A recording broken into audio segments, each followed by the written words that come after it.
2025, alors qu'il est à notre chronomètre, à notre montre, 15h50.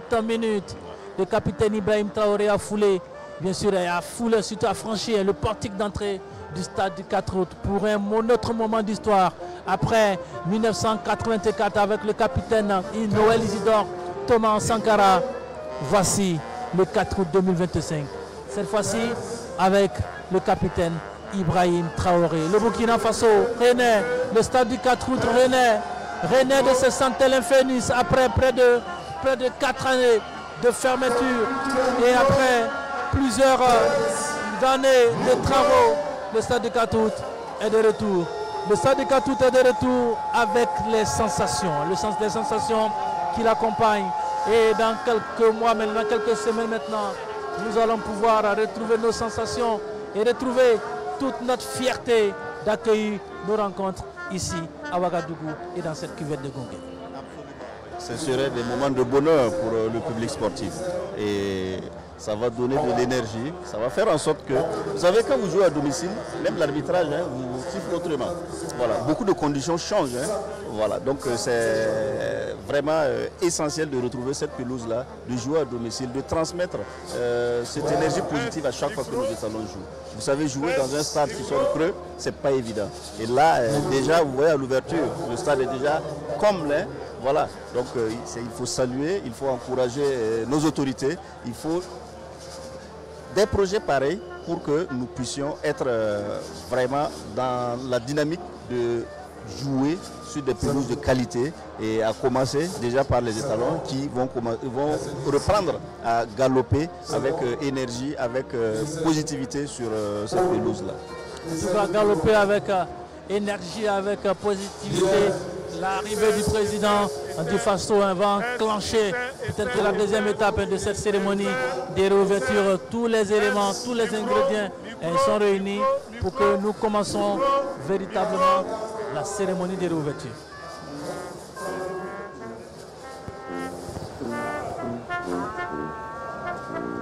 Alors que nous attendons le déclenchement du processus par le protocole, alors que bien sûr un balai aérien de la sécurité sur la pelouse du stade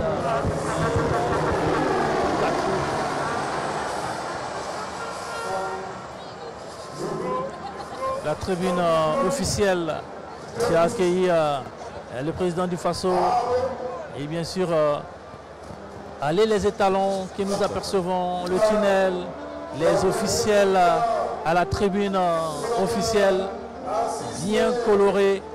Ah oui, que c'est beau à voir, Elassina. C'est beau à voir, c'est magnifique et ça donne beaucoup d'énergie et nous sommes fiers d'accueillir maintenant le monde entier sur le plan sportif ici. De l'arrivée du capitaine Ibrahim Traoré qui a déclenché une vague d'acclamation.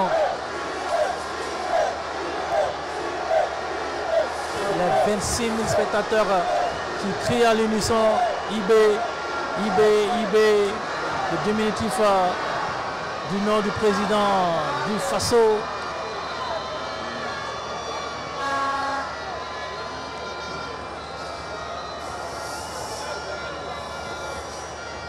Alors qu'on vous l'a dit, dans le protocole de cet après-midi, le match de gala, un saut para, une prestation d'athlète burkinabé sur la piste d'athlétisme, 400 mètres, pour montrer qu'il n'y a pas que le football, que le stade du 4 août va accueillir des stations musicales, allocution du président de la délégation spéciale de la ville de Ouagadougou et du ministre des Sports, de la Jeunesse et de l'Emploi. Tout cela prévu ici et en direct sur les antennes de la radiodiffusion télévision du Burkina. On vous l'a dit, ce stade a une histoire et d'ailleurs son processus de rénovation aussi a une histoire. On est passé par plusieurs péripéties. Vous avez, je me rappelle encore de cette phrase du ministre des Sports qui disait quel que soit l'acte que vous posez aujourd'hui, la seule question qu'on vous demande, à quand la réouverture du stade du 4 août? Tout à fait. Et c'était devenu un véritable problème. Et il a fallu que le président du Faso prenne le premier bras le corps, le premier ministre s'y investisse et le ministre des Sports gâche ses sommeils souvent pour que l'infrastructure puisse connaître enfin sa réouverture cet après-midi pour le plaisir de tous. Absolument, hein. C'est que d'efforts, hein, que de volonté, que de détermination de la part de nos dirigeants actuels.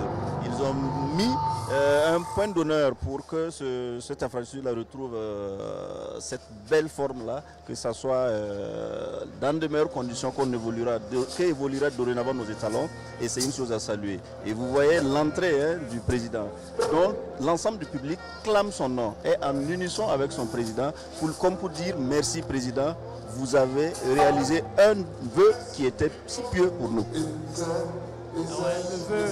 Le vœu très important d'une jeunesse. Vous savez, la jeunesse, c'est d'abord une jeunesse athlétique, une jeunesse sportive. Une jeunesse sportive, c'est une jeunesse en bonne santé. Et quoi de mieux que d'offrir à cette jeunesse-là une infrastructure sportive de cette qualité. Et puis derrière, comme on l'a dit, c'est aussi un élément fort de votre souveraineté. Tout à fait. Souveraineté retrouvée parce que vous n'aurez plus à jouer et vos matchs à l'extérieur et vos matchs à domicile, tous à l'extérieur. Ouais. C'est-à-dire que vous avez un double handicap. Bien sûr, pour ceux qui s'y connaissent un peu dans un certain nombre de jeux, un double handicap, c'est très difficile à remonter. Tout à fait. Parce que l'apport du 12e homme est très utile pour un match de football particulièrement. Et lorsque vous jouez loin de vos bases, vous pouvez être lésé à tous les plans. Vous savez, même l'arbitrage subit la pression du 12e homme et qui peut influencer positivement sur certaines décisions pour permettre que l'équité soit respectée. Et je reste convaincu que si nous avions joué l'ensemble des éliminatoires de la Coupe du Monde à domicile, les résultats seront autres. Parce que quelquefois nous avons perdu parce que nous étions orphelins du 12e homme.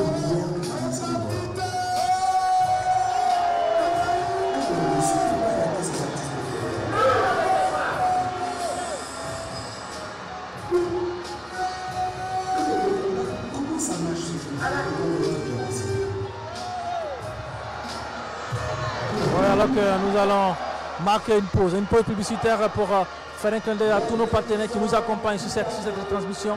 On retrouve la régie avec Pierre Comdago. On se retrouve pour bien sûr continuer la retransmission de cette cérémonie.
Le dit-on.